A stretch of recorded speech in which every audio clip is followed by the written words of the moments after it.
Amém. Graças, paz, igreja. Sejam todos bem-vindos.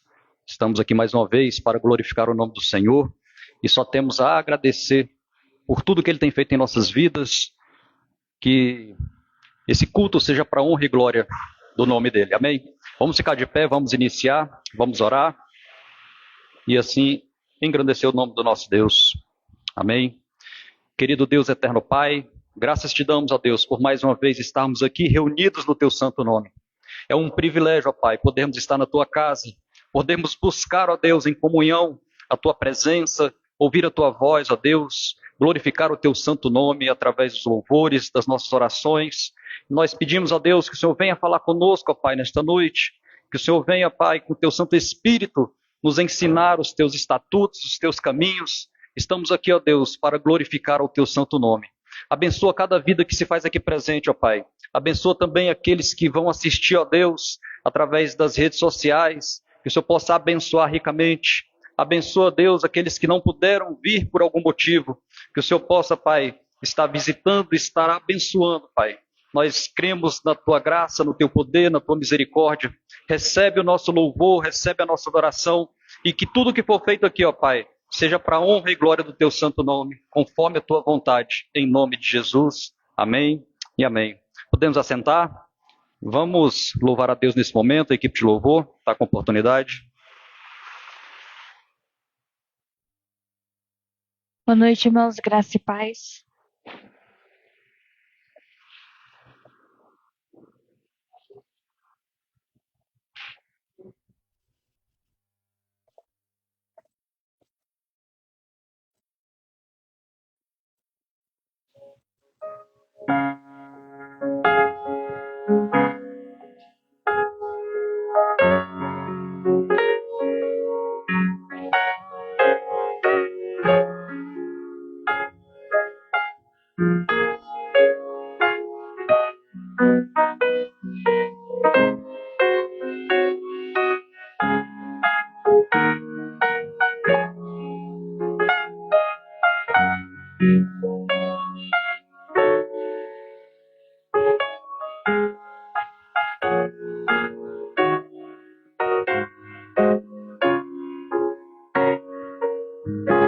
Deus enviou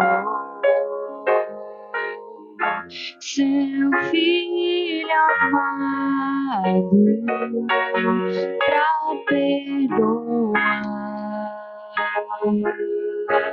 para me salvar, na cruz morrer por meus pecados, mas ressurgiu e vivo com o Pai está, porque Ele vive, posso crer no amanhã, porque Ele vive. Temor não há, mas eu bem sei que a minha vida está nas mãos do meu Jesus, que vive está. E quando enfim chega a hora em que a morte enfrentarei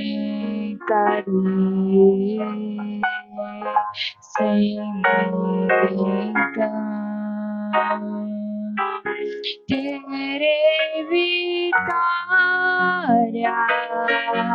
irei a glória ao meu Jesus, que vive está, porque Ele vive, posso crer no amanhã, porque Ele vive. temor não há. Mas eu bem sei que a minha vida está nas mãos do meu Jesus, que vive está. Agradeço a oportunidade.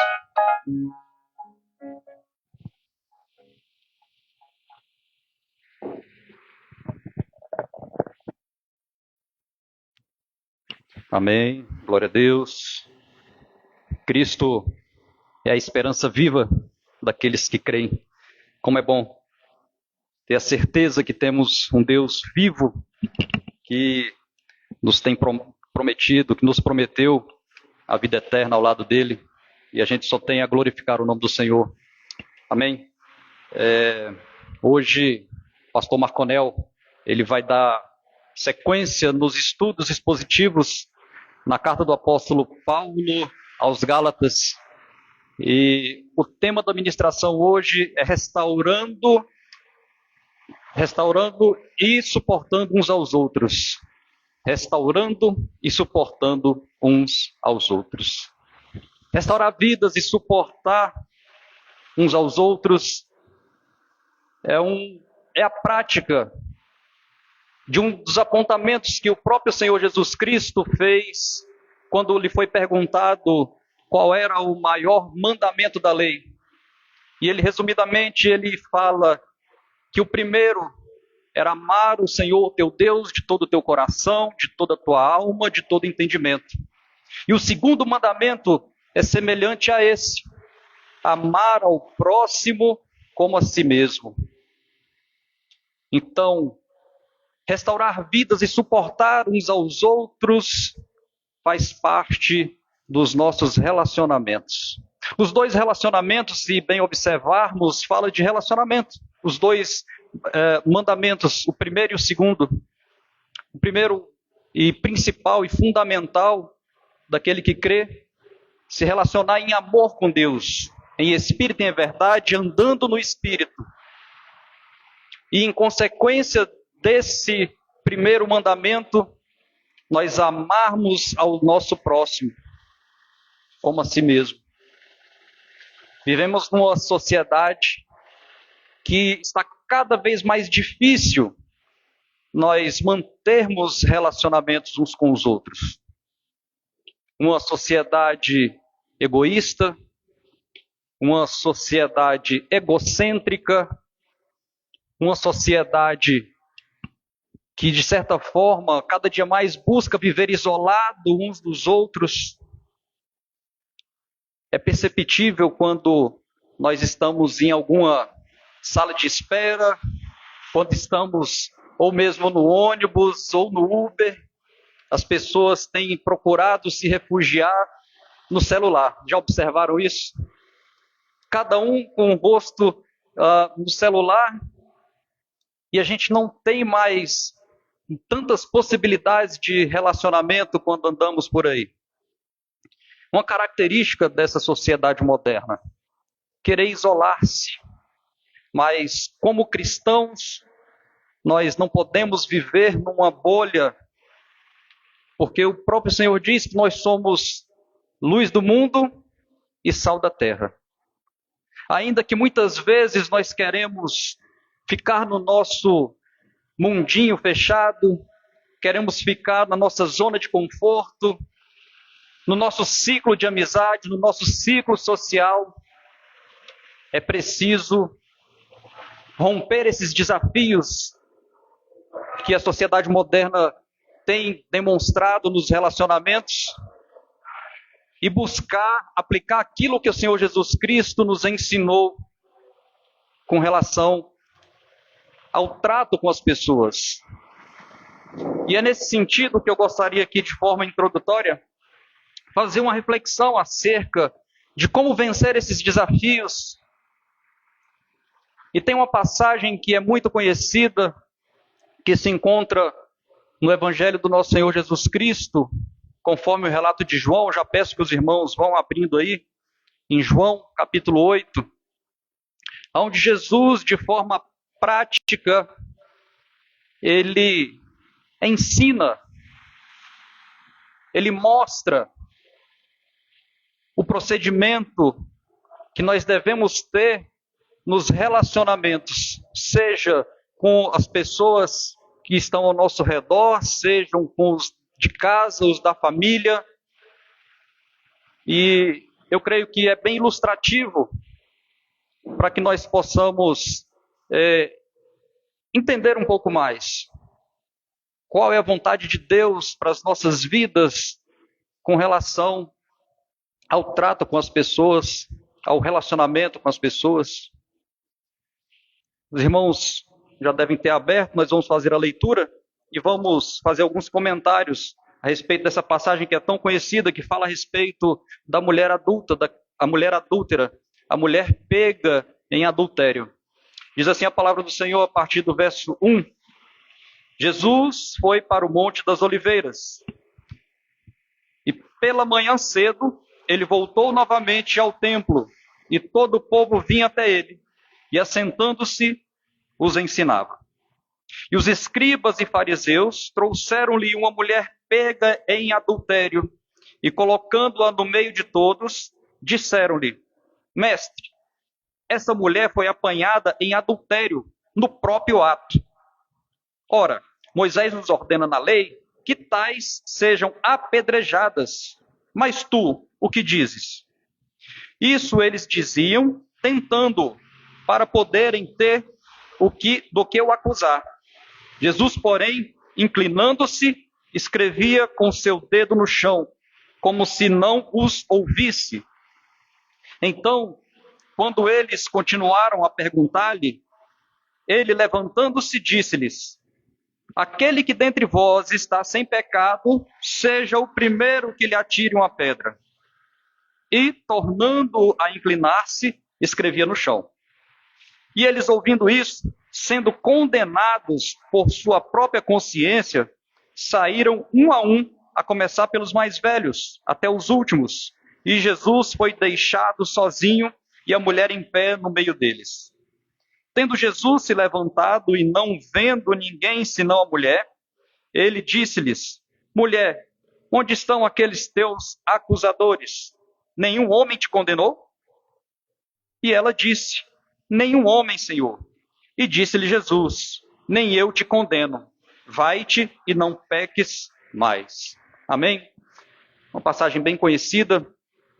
E o contexto dessa passagem é uma sequência do capítulo 7, onde Jesus deixa a região da Galileia e vai até Jerusalém, onde estava acontecendo a festa dos tabernáculos, uma festa das mais conhecidas e uma das 3 mais populares. E nessa festa, que durava 7 dias, Jesus, ele ensinava no templo, e os líderes religiosos da época, que já estavam desejosos de eliminar Jesus, souberam que Jesus estava na cidade, estava em Jerusalém, estava na sede da elite religiosa daquele povo.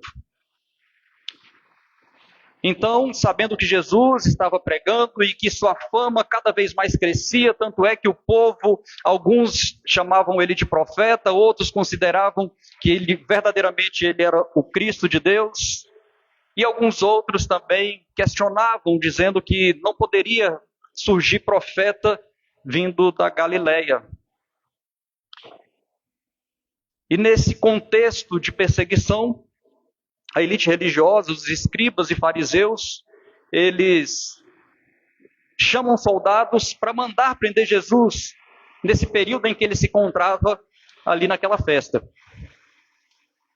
E eles até tentaram, mas Jesus, ele sempre saía ileso e não era preso porque não era chegada a sua hora ainda.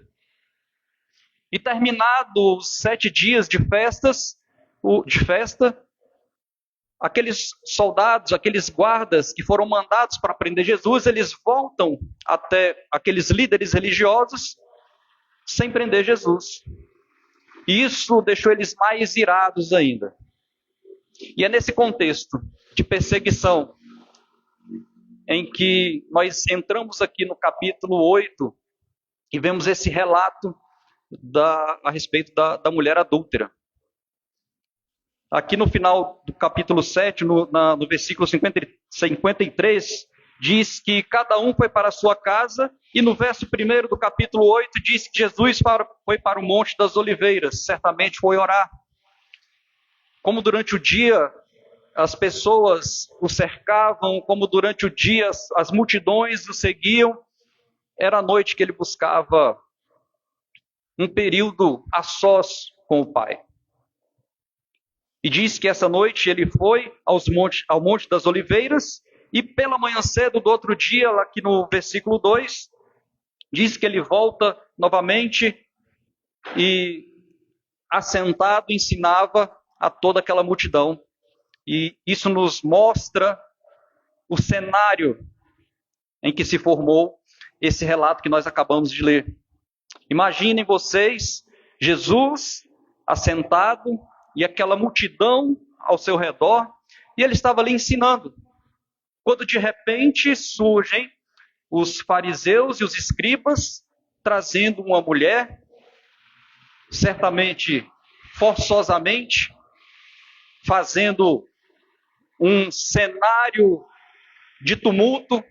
Imagina as pessoas sentadas, Jesus assentadas com ele, e daqui a pouco entra aquela turma de gente arrastando uma mulher. E eles trazem aquela mulher com uma acusação muito grave, condenável segundo a lei de Moisés e condenável segundo a lei de Deus. Uma mulher pega em adultério. Nesse primeiro momento aqui, do versículo 3 ao versículo 6, nós podemos destacar a maldade no coração daqueles homens que eram líderes religiosos. É sempre bom a gente lembrar que essa atitude foi tomada por pessoas que se diziam religiosas. É muito claro e é muito evidente que ao entrar com aquela mulher dessa maneira, de forma abrupta, trazendo ela, em algumas versões diz que a fizeram ficar de pé no meio de todos. Aqui nessa versão da King James, que é usado aqui na nossa igreja, diz que colocando-a no meio de todos. O que eles queriam, aqueles líderes religiosos, que naqueles dias de festa convocaram soldados para prender Jesus. Eles queriam complicar Jesus, como nós acabamos de ler. A intenção era hostil. Eles não estavam preocupados em preservar a pureza da lei de Deus. Tanto é que só trouxeram a mulher, pega em adultério. Se foi pego no ato, isso quer dizer que tinha a outra parte envolvida, que seria o homem. E cadê essa outra parte envolvida? Isso só revela a maldade no coração da intenção daqueles homens em alcançar seus objetivos maldosos, procedentes de um coração maldoso que queria apanhar Jesus em algum tipo de acusação. Eles não estavam interessados em restaurar aquela mulher. Eles não estavam interessados em preservar a santidade da lei de Deus. Eles atraíram os holofotes, as luzes, chamaram a atenção daquele povo que estava assentado e Jesus com eles para Jesus. Era isso que eles queriam. Eles não queriam restaurar a vida daquela mulher. Eles não estavam se importando com a vida daquela mulher. Aqueles religiosos estavam tão somente focados em cumprir aquilo que eles achavam que era conveniente para eles. E é interessante que eles usam até um respaldo bíblico, né? Entre aspas. Diz lá que na lei de Moisés, tais mulheres devem ser apedrejadas. Eles distorceram um pouquinho. Lá em Deuteronômio 22, onde tem escrito essa passagem diz que só tem um apontamento da forma como deveria ser executada aquelas mulheres pegas em adultério. E essa forma de apedrejamento é relativo somente às noivas virgens, que fosse pega nessa falha e nesse pecado. A gente não sabe se ela era noiva, a gente não sabe se já era casada, mas o que nós sabemos é que eles já chegaram com a sentença e a forma de condenação. Talvez para dar legitimidade naquilo que eles estavam falando. Olha o perigo do que é um coração que não está disposto e não está conectado com a vontade de Deus e está conectado somente com a sua vontade. Uma vontade maldosa. Até tentaram colocar e respaldar, conforme a lei, um ato que eles não estavam nem um pouco interessados em restaurar aquela vida. Mas o fato é que eles fizeram tudo isso para chamar a atenção do povo, para tentar complicar a vida do Senhor Jesus. E os holofotes estavam ali, todos voltados para Jesus. E Jesus, ouvindo aquela acusação, aquele cenário todo, aquela cena toda, diz a palavra que ele continuava a escrever no chão. E como eles insistiam em provocar aquele tumulto, diz a palavra que o Senhor se levanta e dirige a palavra para aqueles homens, aqueles fariseus, aqueles escribas, aquela elite religiosa que estavam ali tentando de toda forma complicar Jesus. Por que complicar Jesus? Porque se Jesus fala que a mulher verdadeiramente deveria ser apedrejada porque estava na lei, Jesus ia se complicar com Roma, porque só Roma tinha a capacidade, e só Roma tinha legitimidade para executar a pena de morte. Então eles queriam complicar o Jesus com Roma ou complicar com o povo. Porque se Jesus fala que não executa ela, não apedreja, não façam isso, eles estavam jogando o povo contra Jesus, Jesus contra o povo, porque eles iam falar, olha aí, ó, ele não observa nem a lei de Moisés, ele desconsidera a lei de Moisés, vocês estão seguindo esse homem? Então eles queriam complicar Jesus, era o foco deles. E insistindo nisso, Jesus, então, de forma sábia, ele dirige a palavra àqueles homens, e é o que está escrito aqui no versículo 7, diz assim: então, quando eles continuaram a perguntar-lhe, ele, levantando-se, disse: aquele que dentre vós está sem pecado, seja o primeiro que lhe atire uma pedra. De uma tacada só, Jesus dá uma resposta àquela afronta daqueles homens que estavam ali querendo complicar. E da mesma forma, ele salva a vida daquela mulher. Essa é uma expressão de amor, de misericórdia. É uma expressão que muitos têm usado como alta justificação. Até mesmo pessoas que não creem, quando fazem alguma coisa errada e é questionado, muitas vezes usam essa expressão: quem não pecou que atira a primeira pedra, num sentido de tentar se auto-justificar. Quem nunca fez isso que atira a primeira pedra? Mas quando Jesus faz essa afirmação, de frente daquela mulher, pega em flagrante adultério, ela estava errada, ela foi pega no ato. Ele lança aquela palavra: então tá bom, aquele que não tiver pecado, que atire a primeira pedra. como uma expressão de misericórdia para uma restauração daquela mulher. E, de certa forma, essa resposta que Jesus dá provoca uma reflexão profunda naqueles acusadores. Profunda porque a palavra de Deus diz que acusados pela sua consciência, aliás, condenados, a palavra que está dizendo aqui, não foram nem acusados, foram condenados pela sua consciência. O que eles começaram a fazer? Do mais velho foram saindo um a um. Na cultura judaica, os mais velhos são considerados os mais sábios e os que conduzem os mais novos. Então foram a partir desses que, ao examinar a sua vida, eles foram saindo um a um.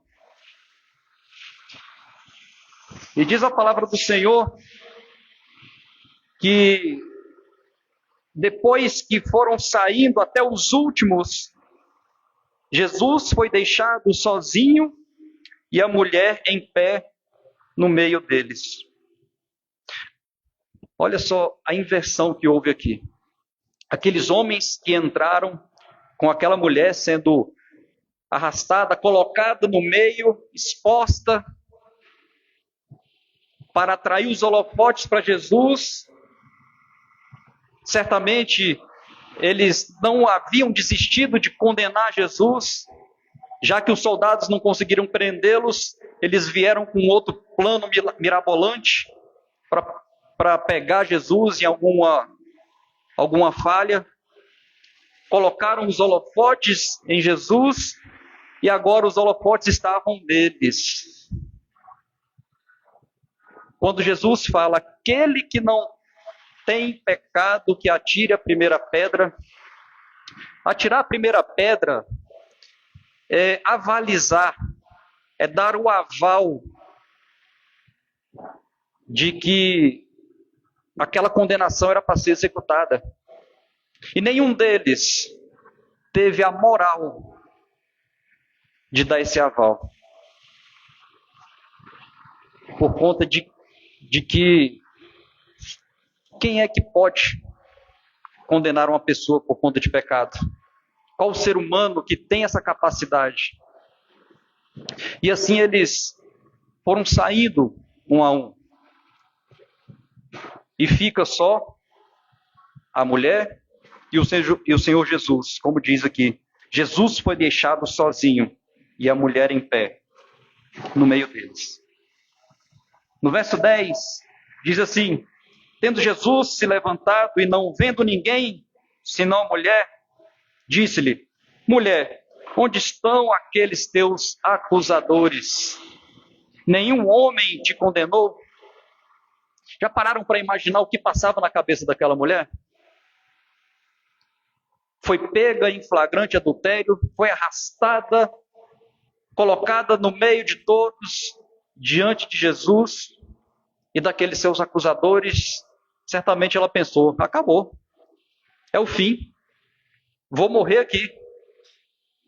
E Jesus, conduzindo sempre com sabedoria, com amor e misericórdia, faz com que aqueles homens deixem um a um. E agora Jesus pergunta, cadê os teus acusadores? Não ficou nenhum. E ela diz, nenhum homem, Senhor. Nenhum homem, Senhor. Não ficou um acusador sequer. O que isso significava para ela? Que ela teria uma outra chance. Que ela não passaria pela execução ali naquele momento.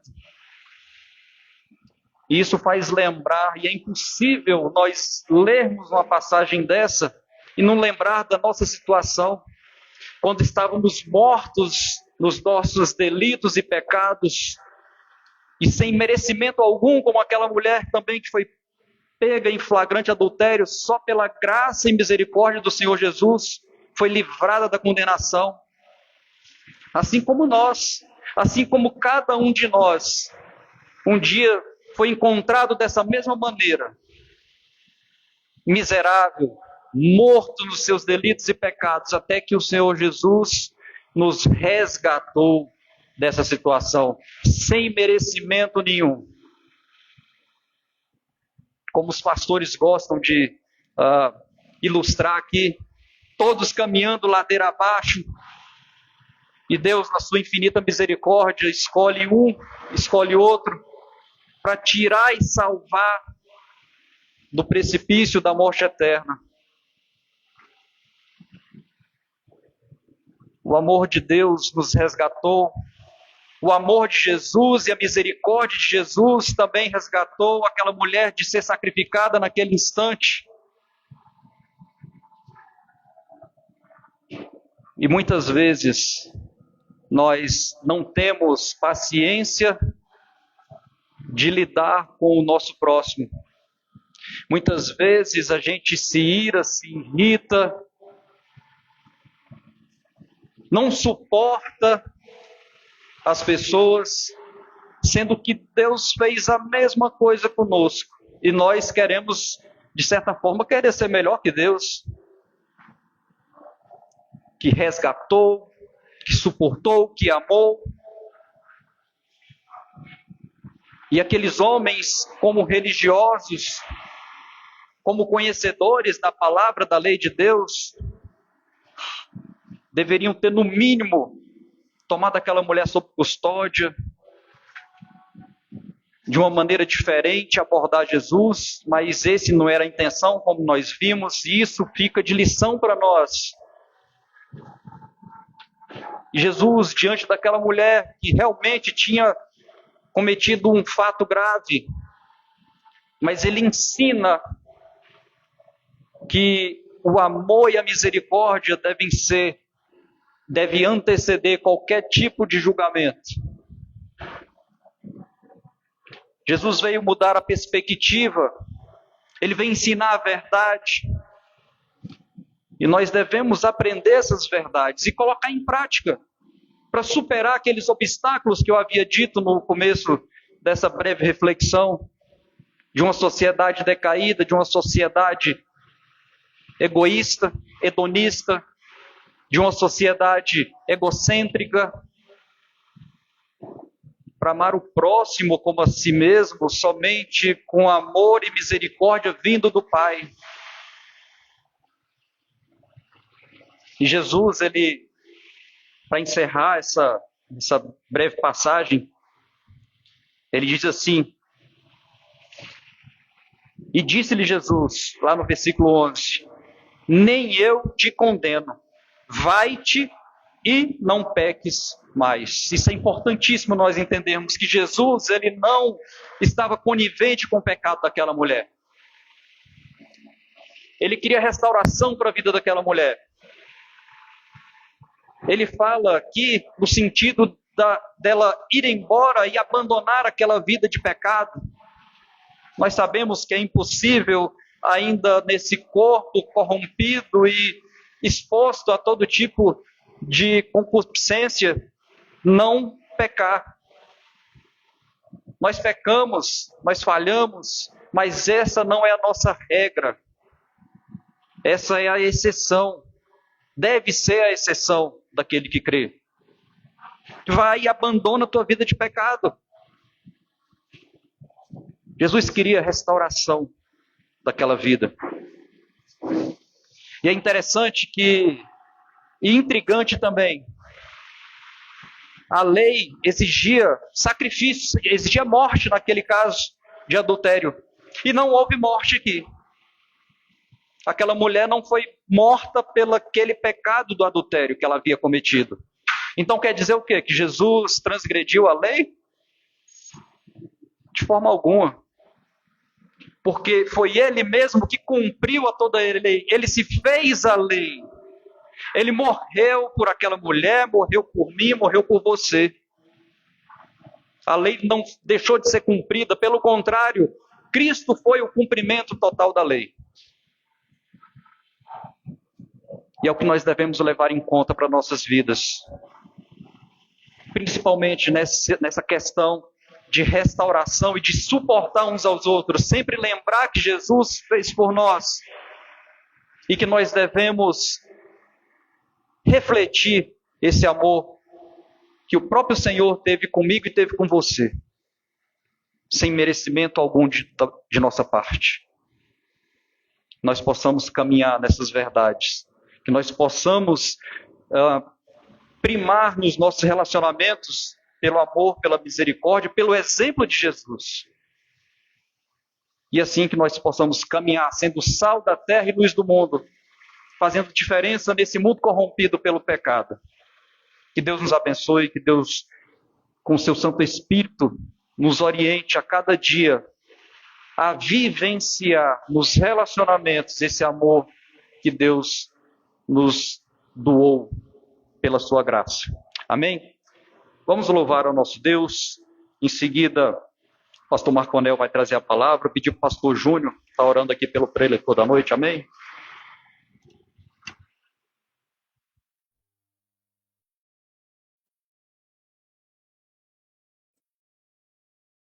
Boa noite, irmãos, graça e paz.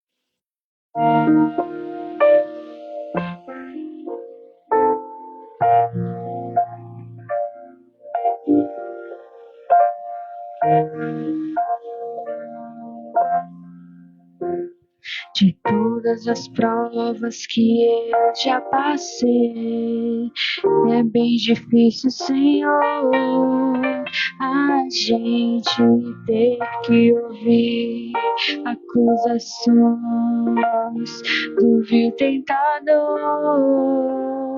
Lembranças do passado vêm e querem te fazer parar, ou mesmo palavras de alguém que não quer em Cristo acreditar. E quase parando sem força e vigor, a gente lê a palavra e encontra bastante poder para vencer e continuar a jornada e ver que o passado ficou para trás, pois Cristo na cruz tudo já venceu. E saber que dele não lembra mais, eu canto pra glória de Deus. Nenhuma condenação há para quem está em ti, Jesus, cuja vida coberta está pelo sangue que desceu na cruz. É certo que provas irão, investidas do vil tentador, mas nenhuma condenação há para quem está em ti, querido Senhor. Agradeço a oportunidade.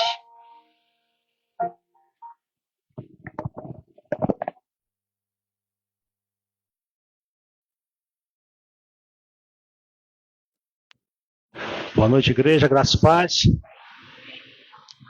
No seu lugar mesmo, irmão, feche os seus olhos. Vamos falar com o nosso Deus, para que o Espírito Santo venha abrir o nosso entendimento, nosso coração, para que Ele venha falar conosco, continue falando conosco, para que Ele venha nos instruir através da Tua palavra, na pessoa do pastor Marconel, amém? Pai Santo e Eterno Deus, nós te louvamos e te agradecemos por mais uma oportunidade de estar na Tua casa, sendo orientado pelo Senhor.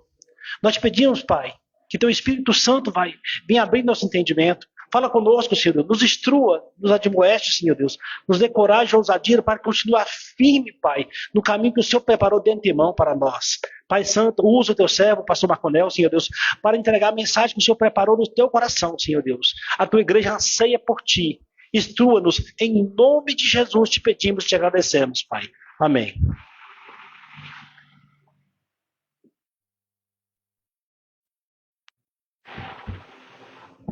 Boa noite, irmãos, graça e paz a todos. Estamos mais um domingo para a honra e glória do nosso Senhor e Salvador Jesus Cristo.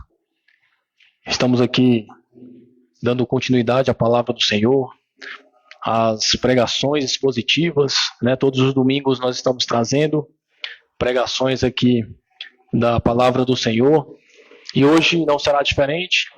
Nós vamos dar continuidade às exposições na carta aos Gálatas. Então convido os irmãos a abrirem a Bíblia na carta do apóstolo Paulo aos Gálatas, para a gente dar continuidade às nossas pregações. Vamos falar hoje de poucos versos, capítulo 6, do verso 1 ao verso 5. Para contextualizar, o apóstolo Paulo está escrevendo a uma igreja onde está sendo atacada por algumas heresias, por alguns falsos apóstolos, falsos mestres, trazendo alguns conceitos que acrescentam a salvação, né, acrescentam à sua salvação méritos, acrescentam à sua salvação possibilidade de uma salvação do ser humano através de sua força, através do seu esforço, através da ordenança e de obediência à lei.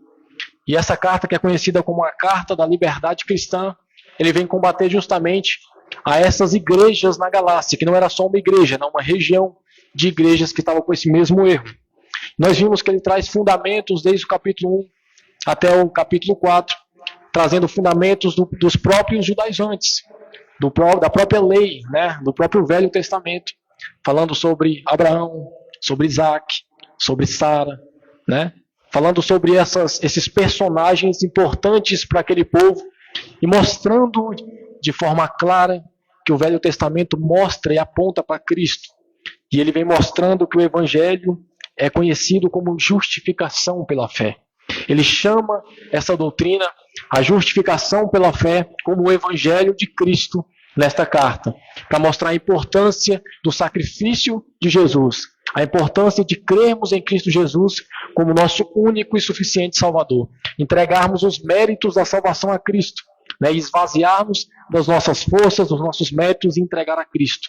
Porque Ele comprou a nossa salvação através do seu sacrifício. Então o apóstolo Paulo ele vem fundamentando isso no capítulo 1 ao capítulo 4.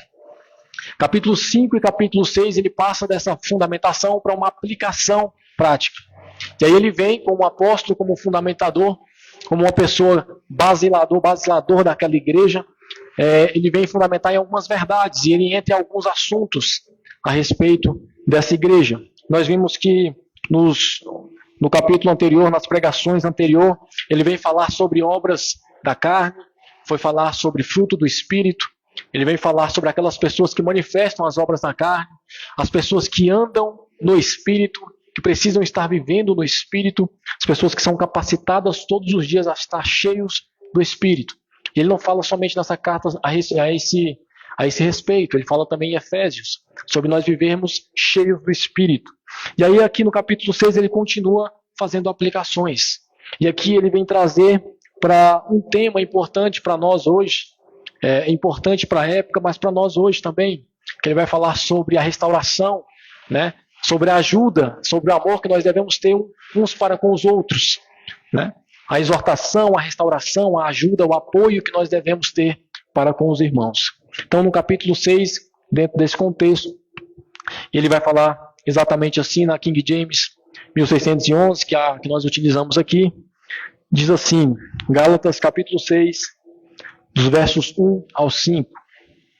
Irmãos, se algum homem for surpreendido em uma falta, vós que sois espirituais, restaurai o irmão no espírito de mansidão, Considerai a vós mesmos para que também não sejais tentados. Carregai os fardos uns dos outros, para que a lei de Cristo seja cumprida. Porque se algum homem pensar ser alguma coisa, quando não é, ele engana-se a si mesmo. Porém, que cada homem prove sua própria obra, e então poderá gloriar-se em si mesmo e não em outro, porque cada um deve carregar o seu próprio fardo. Nós vamos falar apenas desses 5 versos, que, como eu falei aqui no início, são práticas tanto para aquela época como para a nossa época, tanto para aquela igreja como para a nossa igreja hoje em dia, e nós precisamos estar atentos a isso. O apóstolo Paulo aqui, primeiro ele vem chamar a atenção daquelas pessoas, daqueles homens, daqueles irmãos que estão em posição espiritual, estão em posição de andar no Espírito, estão na posição de ajudar aquelas pessoas que caem. Por que ele fala isso para aquela igreja? Porque naquela igreja havia pessoas assim. Não só pessoas que estavam introduzindo um falso evangelho, não só pessoas que estavam introduzindo falsas heresias errôneas, né? Um evangelho que mistura a verdade com a mentira, um fermento, como ele mesmo diz aqui. Não só esse tipo de pessoas, mas pessoas também que caem nas suas falhas, né? Tropeçam nos seus erros, e que não é novidade, porque todos nós, como seres humanos, como cristãos, nós erramos, nós tropeçamos. E o apóstolo Paulo coloca dois tipos de pessoas aqui em paralelo, né? 2 tipos de pessoas aqui em comparação.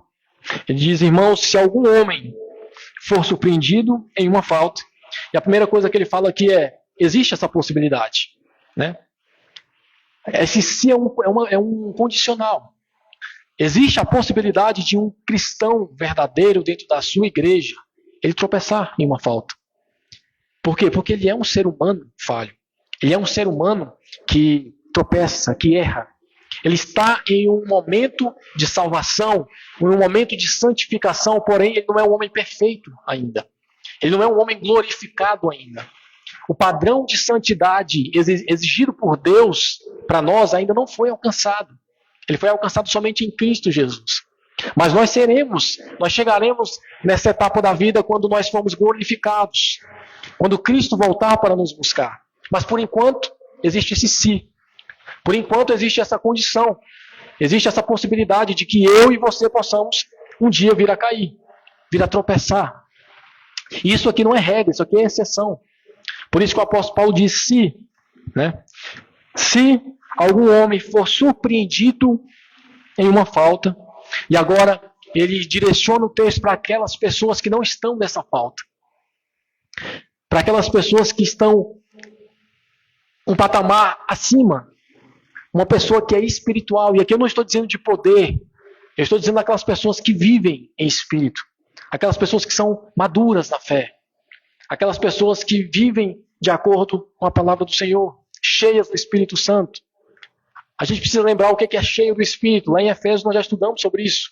É o marido que respeita a sua esposa, é a esposa que é submissa ao seu marido, é os filhos que obedecem aos seus pais, é os pais que não irão aos seus filhos. Perceba, andar cheio do Espírito é você andar em obediência à palavra do Senhor. Não é você ser um super crente, não é você ser uma pessoa com um espiritual acima, que vê anjos, né, que profetiza. Não é isso. Aqui é aquela pessoa que vive no padrão bíblico, no padrão de Deus, vivendo a lei de Cristo. E aí ele mostra aquela pessoa que tropeça e ele aponta para aquela pessoa que vive no Espírito. E vós que sois espirituais. E quem é espiritual? É todo aquele que é filho de Deus e vive no Espírito. Todo aquele que é filho de Deus, que é convertido e que é santificado todos os dias. Que busca a sua santificação. Aquele que amadurece na fé. Aquele que cresce dia após dia na graça e no conhecimento de Deus. Na graça e no conhecimento de Jesus. Vós que sois espirituais, restaurai o irmão. Vós que sois espirituais, traga ele de volta. Vós que sois espirituais, vocês têm essa obrigação de chegar naquela pessoa que errou, naquele crente, naquele cristão que errou, e restaurá-lo. Por que isso é possível? Porque o crente verdadeiro que erra, ele tem o Espírito Santo que vai o convencer do pecado. Ele tem o Espírito Santo que vai o convencer do pecado, da justiça e do juízo, que vai trazer arrependimento genuíno para o seu coração. Porque nós sabemos que aquela pessoa que não tem Cristo, ele não vai se arrepender. Aquela pessoa que não tem Cristo, ele não vai reconhecer o seu erro. Aquela pessoa que tem Cristo, ele não vai nunca se enxergar submisso, que precisa, necessita de um perdão de Deus, que necessita e que precisa de um perdão de Cristo. Então aqui são duas ordens. Primeiro, nós que somos espirituais, vocês que são espirituais, vocês que estão vendo aquele irmão tropeçar em algum erro, em alguma falta, como ele traz aqui nessa versão, vós que sois espirituais, restaurai esse irmão. Aqui é interessante porque aqui não há uma palavra de condenação. Interessante é que não há uma palavra de você colocar aquele irmão como uma pessoa fora da igreja, né? Aqui é como o próprio Cristo já nos ensinou, e nós já vimos no próprio Evangelho de Mateus, o irmão que peca contra você, e você vai lá, tenta conversar com ele, é desse mesmo sentido. Tenta restaurá-lo. E se esse irmão não te ouvir, leva mais uma pessoa como testemunha. Né? Perceba quantas vezes você precisa buscar que aquele irmão se arrependa, que aquele irmão volte, que aquele irmão possa entender o seu erro, entender o seu pecado e assim ser restaurado. E aqui existe essa possibilidade tanto de cair como de restauração. Existe essa possibilidade tanto de você e eu estarmos em situação de sermos espirituais e restaurar o irmão, como estar em situação de um dia vir a tropeçar em alguma falta. E se nós viermos a tropeçar em alguma falta, Deus nos ajude que tenha um irmão que possa nos restaurar. Deus nos ajude que nós possamos ter o coração quebrantado e que nós possamos reconhecer o nosso pecado. Assim como, se nós olharmos, enxergarmos o irmão tropeçando em alguma falta, que nós possamos estar espirituais, que nós possamos estar cheios do Espírito para restaurar esse irmão. Mas nós não podemos restaurá-lo de qualquer forma, né? Esse texto aqui é um texto sobre restauração. É um texto sobre você não colocar a sua glória na frente do seu irmão. Não se colocar acima dele porque ele errou. Não se colocar acima dele porque você é um pouco mais espiritual neste momento. Esse texto aqui não é um texto que mostra que você não deve condenar o erro do seu irmão. Não é isso que ele está dizendo. Nós sabemos que precisamos mostrar o erro. Nós precisamos mostrar o que o irmão está errando. Outros textos na Bíblia mostram que nós precisamos mostrar. Nós precisamos julgar o erro do irmão, né? Julgar aquilo que é correto através da reta justiça. Mas a ênfase desse texto é restaurar o irmão. A ênfase aqui é você ter o amor ao próximo. Você se colocar numa posição de misericórdia para com o seu irmão. E aí ele diz, no espírito de mansidão. Nós já sabemos o que é o espírito de mansidão, porque no capítulo anterior ele vem mostrar o que é o fruto do espírito. E um desses frutos do espírito é justamente a mansidão. Então, mais uma vez, ele enfatiza. Para você restaurar o seu irmão que está em falta, que tropeçou, você precisa estar no espírito. Você precisa estar vivendo no espírito. Porque se você não estiver vivendo no espírito, você pode até tentar restaurá-lo para ter uma glória em si, mas você pode cair no mesmo erro do seu irmão. É o que ele diz posteriormente. Vós que sois espirituais, restaurai o irmão no espírito de mansidão. Considerai a vós mesmos para que também não sejais tentados. Por quê? Porque nós não somos especiais. O cristão, o ser humano, não é porque crê em Deus, não é porque crê em Cristo, não é porque o Espírito Santo mora no nosso coração, que nós estamos imunes à tentação. Não é porque nós estamos dentro de uma igreja, nós somos do lar cristão, de uma tradição cristã, de uma família cristã, que nós estamos imunes de tentações. O ser humano carrega em si a inclinação para o mal. Nós carregamos essa inclinação. E o espírito que há em nós, que é o nosso espírito, ele briga, ele milita, né? Ele luta contra o Espírito Santo que há no nosso coração. É interessante falar que nós, irmãos, que somos cristãos, nós somos ser híbrido, né? No sentido que existem duas personalidades dentro de nós. Existe a personalidade nossa, do ser humano, e a personalidade do Espírito Santo dentro de nós. E que nós precisamos o tempo todo estar atentos, vivendo sobre a palavra, sobre a direção do Espírito Santo, vivendo de acordo com o Espírito Santo, sendo espirituais, cheios do Espírito, para que nós não caiamos nesses mesmos erros. É o que ele diz: considerai a vós mesmos, para que também não sejais tentados. Porque é fácil eu acusar o meu irmão, é fácil muitas vezes eu olhar para o erro dele e eu não ter a inclinação para aquele erro. Mas com certeza eu tenho inclinações para outros erros. Com certeza a minha carne é fraca em outros pecados. Com certeza a minha inclinação é para outro tipo de erro, para outro tipo de tropeço. Mas nós precisamos estar atentos e considerar nós mesmos para que nós não sejamos tentados nesses mesmos erros. Eu acho interessante que esse verso aqui no grego, no original, o apóstolo Paulo está tentando passar a ideia de que você mesmo sendo um pecador, você mesmo sendo uma pessoa que foi convertida e que está guiado pelo Espírito, que você é uma pessoa espiritual, você deve ajudar o seu irmão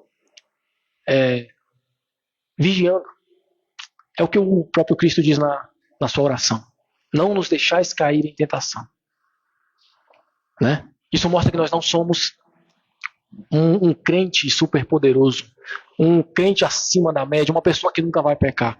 Nós somos pessoas que precisamos estar o tempo todo vigiando, o tempo todo olhando para o lado, o tempo todo nos resguardando das tentações, das flechas, dos dardos inflamados do inimigo, como diz em Efésios. Nós precisamos estar o tempo todo olhando com esses olhos espirituais para que nós não possamos cair nesse mesmo erro que esse irmão. Isso mostra que nós somos poderosos em Cristo Jesus, mas que nós somos limitados pelos nossos pecados. Esse mesmo verso mostra que eu sou poderoso por ter o Espírito Santo e ser espiritual, e ao mesmo tempo frágil, se eu não viver sob vigilância, porque eu posso cair nesse mesmo erro que esse irmão. É um paradoxo nesse verso, que mostra o poder que Deus tem sobre mim. O Espírito Santo tem sobre mim, e ao mesmo tempo, se eu me gloriar em mim mesmo, eu posso cair. É o que ele vai falar logo à frente, para nós provarmos as nossas próprias obras. O apóstolo Paulo sabe a pecaminosidade que nós temos, o erro que nós temos, as falhas que nós temos. E se não há o Espírito Santo no meu e no seu coração, nós podemos cair várias e várias vezes. Mas a instrução dele é que nós que somos espirituais e que devemos viver como pessoas espirituais, nós temos o dever de restaurar o irmão quando esse irmão está em falta, quando esse irmão cai, quando esse irmão tropeça. Aí o verso 2 ele continua: carregai os fardos uns dos outros, para que a lei de Cristo seja cumprida. Carregai os fardos. E essa palavra fardo, aqui no grego, é a mesma coisa de suportar, carregar. Né? Aqui não é só questão física, é questão emocional. É você ajudar o seu irmão naquilo que ele precisa, naquilo que ele necessita. Se é algo espiritual, se é algo financeiro, se é algo material, se é algo físico, carregai os fardos uns dos outros. Porque assim você cumpre a lei de Cristo. A lei de Cristo é cumprida dessa forma. Por quê? Porque quando eu carrego o fardo um do outro, quando eu me solidarizo com o meu irmão, quando eu ajudo o meu irmão, quando eu suporto os fardos do meu irmão, eu estou praticando a lei de Cristo, eu estou praticando o amor. Porque o amor não é um sentimento, nós falamos isso aqui praticamente em todos os cultos. O amor é uma ação. O amor é prática. É você ajudar.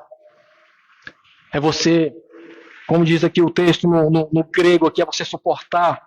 É você carregar, né, junto com o seu irmão, aquilo que ele está precisando, aquilo que ele está necessitando. Então ele diz: carregai os fardos uns dos outros. Ele está nos chamando, irmão, para que nós deixamos a soberba de lado. Né? Que a gente abandone o nosso egocentrismo. A partir do momento que eu e você somos cristãos, nós devemos deixar de lado o nosso eu. O nosso eu tem que deixar de ser o pilar da nossa vida. Nós precisamos reduzir o nosso eu a nada. Né? É o que Cristo diz. Quem quer vir após mim, ele nega-se a si mesmo. O negar a si mesmo é você abandonar aquilo que você tem como mais importante para você, que é o seu ego, que é você querendo ser você por você, que é você querendo conquistar por suas próprias forças. E aqui existe, dentro desse contexto, dentro desse verso, a questão de compartilhar misericórdia pelo seu irmão, o amor pelo seu irmão. Carregai os fardos um dos outros, porque isso sim é cumprir a lei de Cristo. Você não cumpre a lei de Cristo quando você prega. Isso que é interessante. Quando você prega, você não cumpre a lei de Cristo, você cumpre um mandamento. Como discípulo, né? Você cumpre uma ordenança como servo, mas você não está cumprindo a lei de Cristo. Quando você discipula, você não está cumprindo a lei de Cristo. Quando você faz qualquer outra coisa que não seja amar o seu irmão, doar a sua vida, doar as suas energias, carregar os fardos, ajudar, isso é cumprir a lei de Cristo. Isso é amar uns aos outros, dentro do contexto aqui trazido pelo apóstolo Paulo. E aí ele vai continuar no verso 3. Porque se algum homem pensar ser alguma coisa, olha o interessante que como o texto está ligado não só a restaurar o irmão, mas a você se colocar no seu devido lugar. Né? Não só você ajudar o seu irmão, suportar o seu irmão, carregar os fardos do seu irmão, mas se você entender o que você é.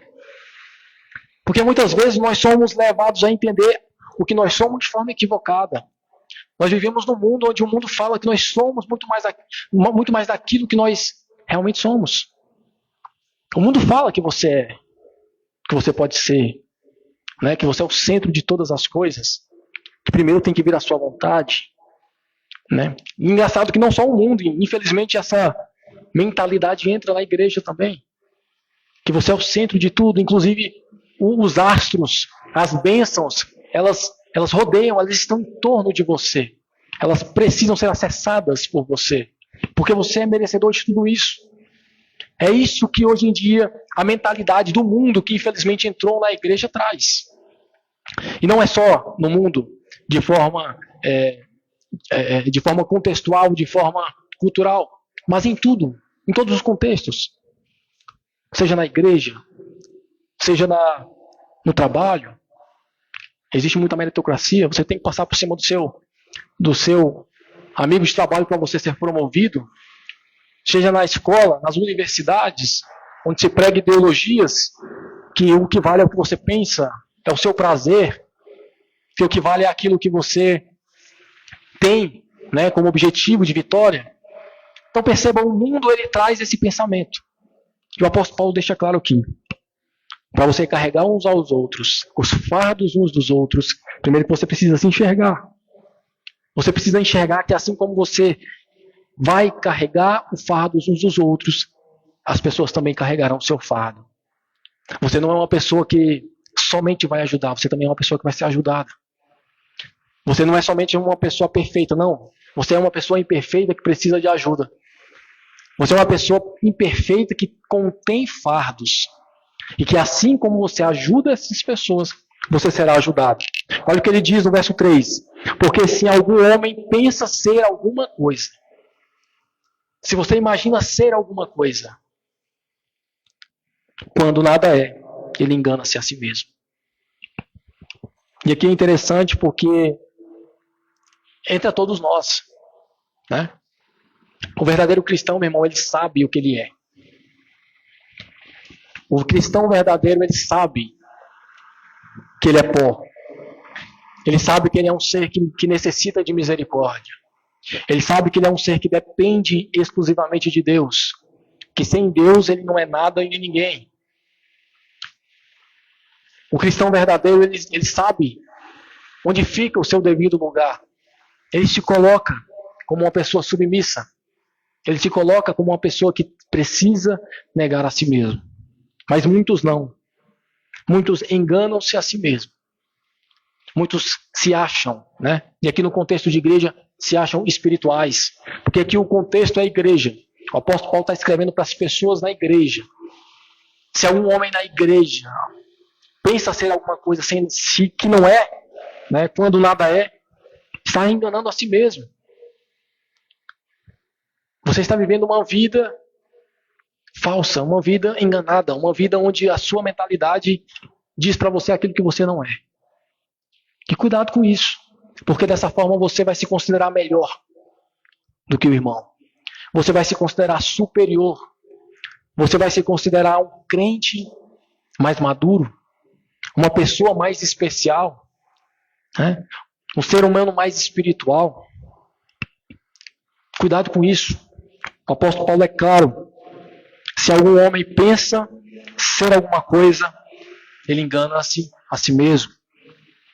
O verso 4 ele diz, porém, que cada homem prove a sua própria obra. Que cada homem olhe para a sua própria obra. E essa obra aqui, ele faz aquele link com as manifestações dessas obras que ele já diz, obras da carne. Você deve provar as suas obras. Você tem obras que mostram o fruto do Espírito ou você tem manifestações da carne? Por que ele está falando isso aqui? Porque o capítulo 4, o capítulo 5, ele vem dizendo a respeito daquele povo, daquelas pessoas dentro daquela igreja que estavam manifestando essas obras da carne. Aqueles erros, aquela lista de erros, de adultério, de feitiçaria, de mentira, de inveja. Cada homem deve provar a sua obra. Porque muitas vezes você deve estar se achando espiritual demais e você não é aprovado quando você faz uma autoanálise. Você não é aprovado quando você faz um autoexame. Porque muitas vezes você vê um irmão caindo no erro, que é o contexto aqui, e você se sente espiritual demais para ajudar aquele irmão, sendo que a sua própria obra é manifesta e mostra que você não é um ser espiritual. Que cada homem deve provar a sua própria obra. Porque só assim ele vai continuar. E então poderá gloriar-se em si mesmo. Porque quando você prova a sua própria obra, quando as suas obras mostram que há fruto do Espírito Santo, você pode ficar feliz. Porque assim você entende que há um Espírito no seu coração. Assim você entende que há um Espírito que está fazendo você ter boas obras. E aí sim você pode gloriar-se, ficar feliz. Porque há um Espírito Santo, porque você é um cristão verdadeiro. Porque você sim agora é uma pessoa espiritual, uma pessoa, um crente maduro, né? Você é uma pessoa que pode ajudar os seus irmãos. Que cada homem prove sua própria obra e então poderá gloriar-se em si mesmo e não em outro. Então você poderá falar, poderá ajudar o seu irmão. Então você não está enganando-se a si mesmo. Agora, quando você prova a sua própria obra e fazendo esse autoexame, esse exame de consciência, essa autoanálise, que você percebe que aquele irmão que tropeçou, você não tem condições porque você está nesse mesmo caminho, você precisa parar, você precisa refletir, precisa entender. Porque se você está nesse termo, nesse sentido, você não é um homem espiritual. Você não está andando de acordo com a palavra do Senhor. Você não está cheio do Espírito Santo. Você poderá estar se enganando-se a si mesmo, como o verso que nós acabamos de ler diz aqui. Você engana-se a si mesmo, você nada é. Você pensa que é alguma coisa. E você nada é. Que cada homem prove a sua própria obra. Cada homem analise a sua própria obra. Que cada homem faça uma autoanálise daquilo que você vem fazendo. Para só então gloriar-se no Senhor. Para só então gloriar-se no Espírito. Para só então entender que as obras que você está fazendo são obras do Espírito Santo. São frutos do Espírito Santo. Cada homem deve provar a sua própria obra. Verso 5, para finalizar, ele diz: porque cada um deve carregar o seu próprio fardo. E esse fardo, aqui do verso 5, não é o mesmo fardo do verso 2. Esse fardo do verso 2 é você carregar junto com seu irmão. Né? Suportar, carregar. E esse fardo aqui, do verso 5, é fardos que significa capacidade. Significa cada um carregue aquilo que você possui.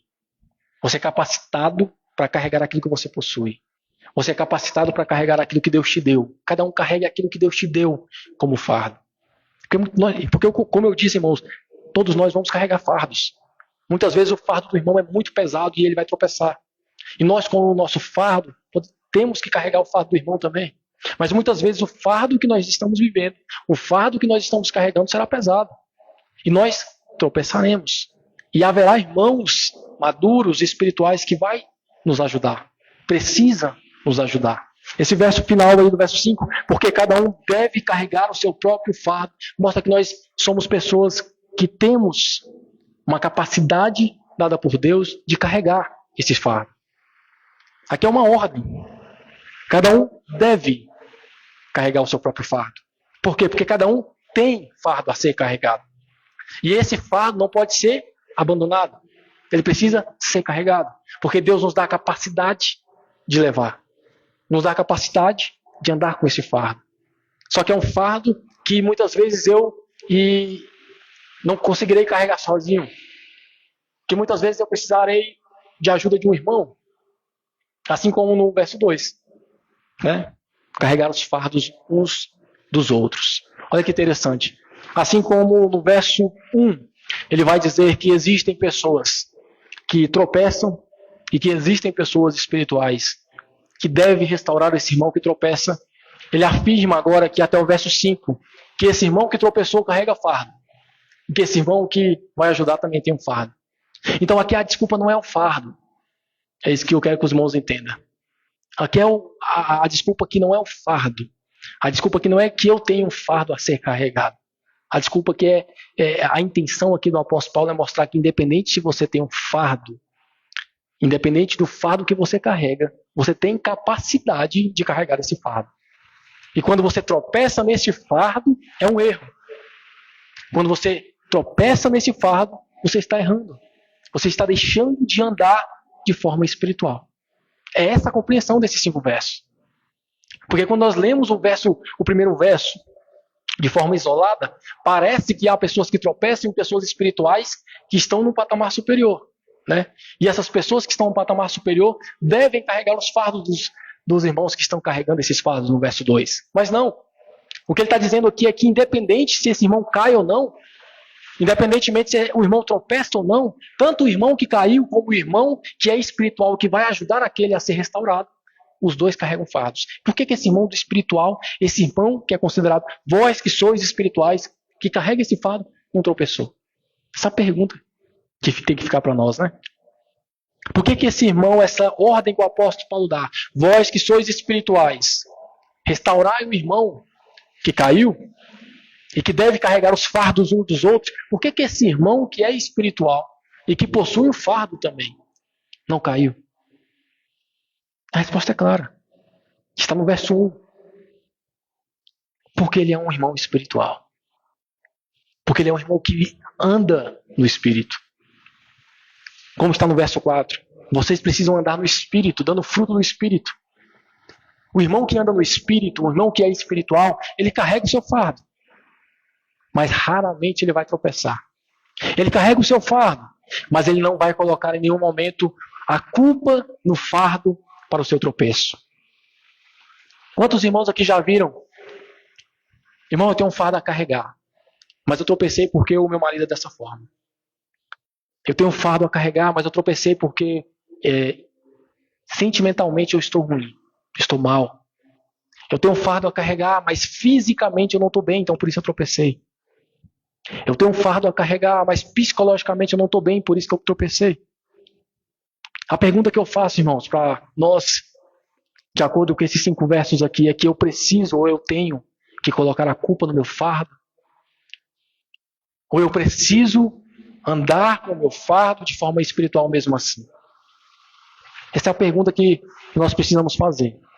Porque como diz aqui o texto, porque cada um deve carregar o seu próprio fardo.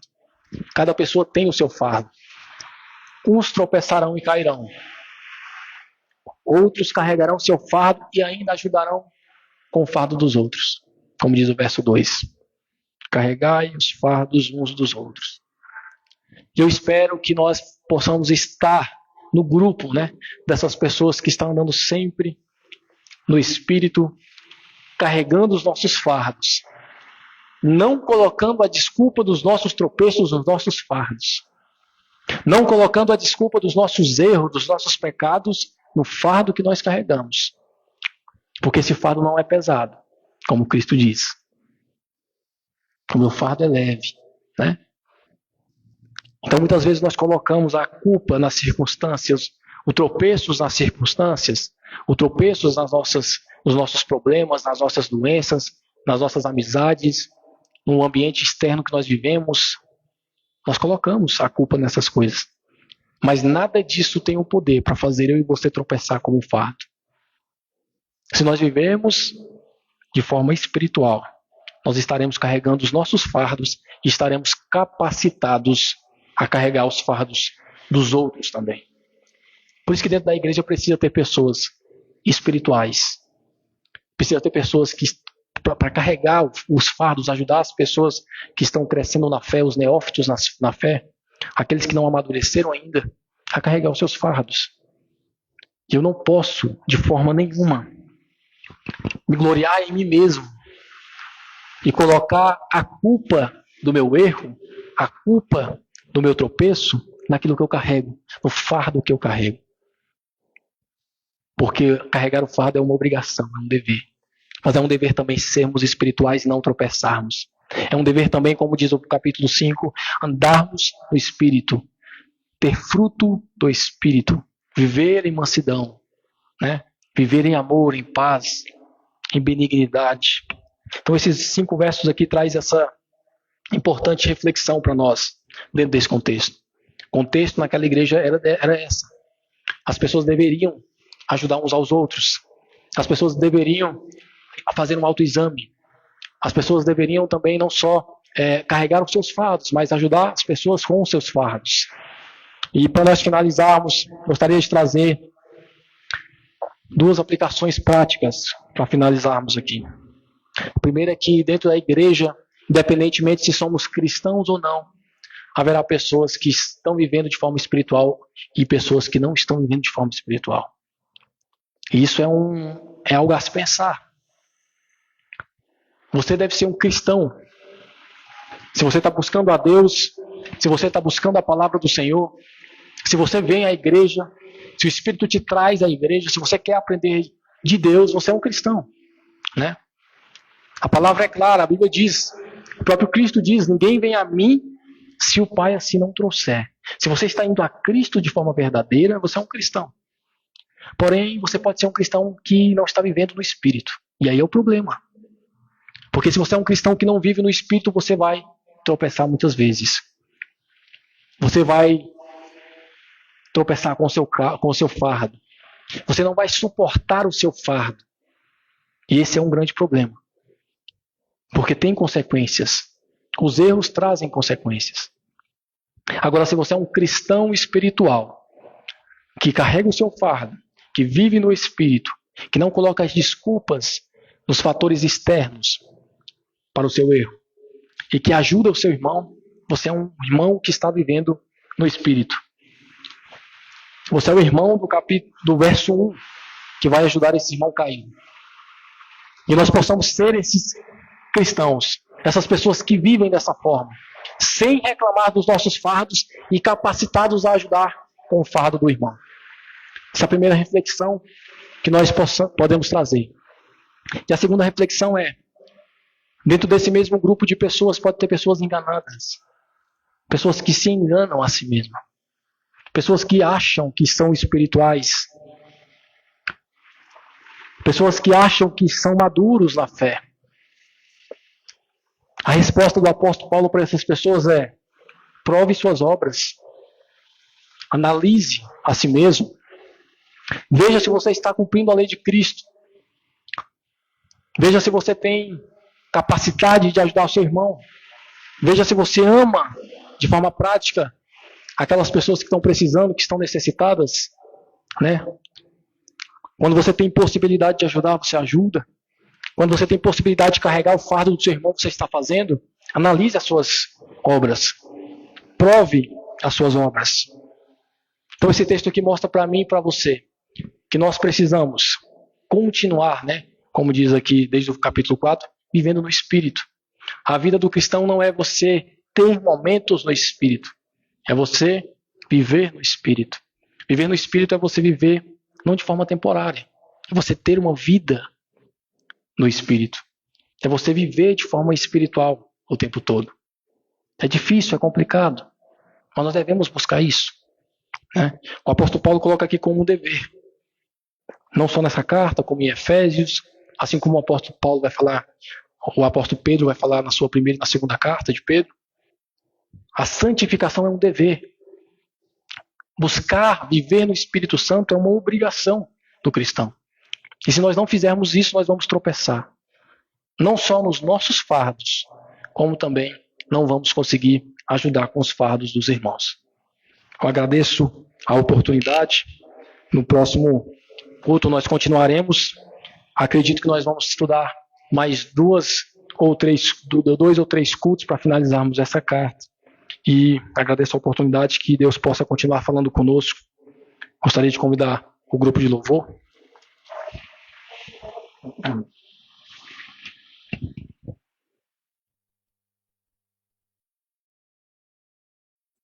Boa noite, irmãos, graça e paz.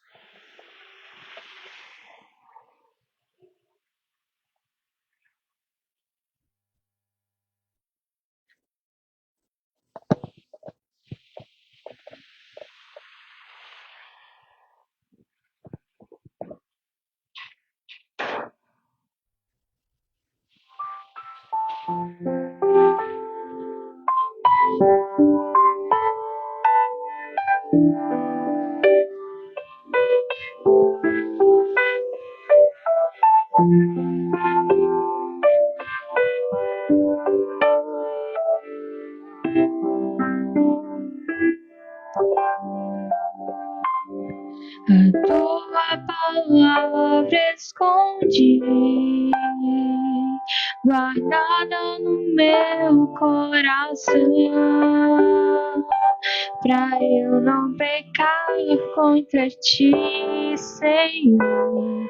A tua palavra escondi, minhas vestes no sangue lavei, e das tuas águas bebi, pra ser uma oferta agradável a ti.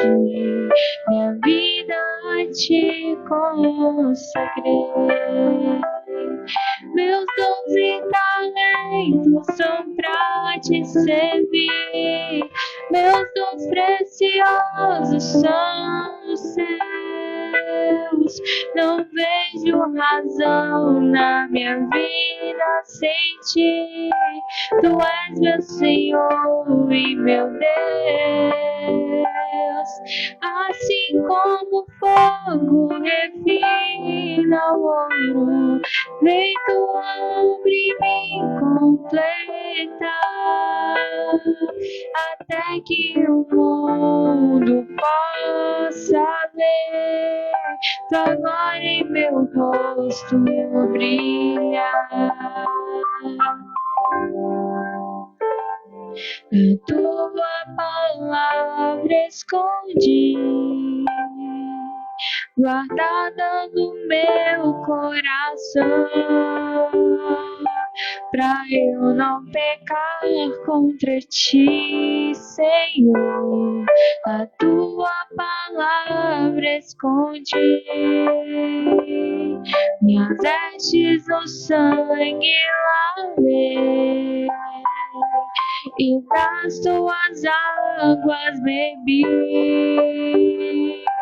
pra ser uma oferta agradável a ti. Minha vida a ti consagrei. Meus dons e talentos são pra te servir. Meus dons preciosos são os seus. Não vejo razão na minha vida sem ti. Tu és meu Senhor e meu Deus. Assim como o fogo refina o ouro, vem tua obra em mim completa, até que o mundo possa ver tua glória em meu rosto brilhar, até que o mundo possa ver tua glória em meu rosto brilhar. Agradeço essa oportunidade.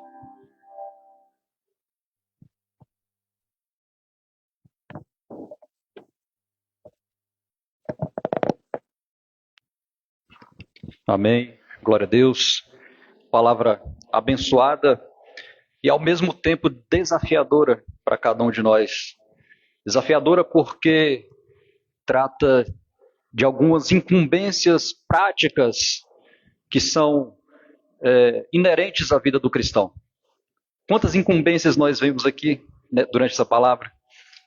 Sermos espirituais, restaurar o irmão com o espírito de mansidão, vigiar para que a gente também não seja tentado, carregar os fardos uns dos outros, saber quem somos diante de Deus e diante dos homens, constantemente fazer uma autoanálise, uma autorreflexão.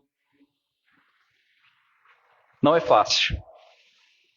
São incumbências que a gente só consegue entender e buscar praticar porque o Espírito Santo nos auxilia. E porque também nós devemos entender aquilo que Cristo fez por nós na cruz do Calvário.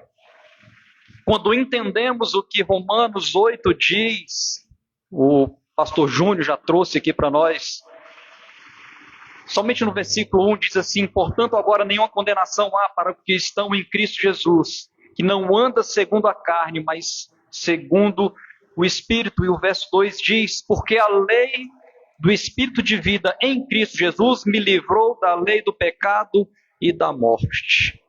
Quando nós entendemos o que Cristo fez em nossas vidas, nós temos o direcionamento do Espírito Santo para cumprir essas incumbências práticas que o pastor Marconel trouxe aqui de forma tão clara, inspirada pelo Espírito Santo de Deus. Que Deus continue te capacitando, pastor, trazendo as verdades aqui para a edificação da igreja. Amém? Nós já estamos encerrando e antes de encerrar, gostaria mais uma vez de convidar a todos que participem dos estudos bíblicos expositivos aqui nas quintas-feiras. A Igreja O Caminho, quadra 10, lote 15, setor comercial do Gama, em frente à avenida principal. Tem sido estudos valiosos para a nossa prática de fé, onde temos a oportunidade de compartilhar, de perguntar e de tirar as nossas dúvidas. Tem sido uma bênção cada estudo que está sendo aqui ministrado. E também, todos os domingos, às 18 horas, estamos aqui reunidos para cultuar a Deus, para glorificar o nome do Senhor, para ser ministrado através de sua palavra, uma palavra pregada com fidelidade, dentro da perspectiva bíblica, conforme a vontade de Deus. Estão todos convidados e que Deus abençoe a cada um de nós. Amém? Vamos ficar de pé, vamos orar e vamos encerrar para a glória de Deus. Amém? Querido Deus, eterno Pai, nós glorificamos o teu santo nome.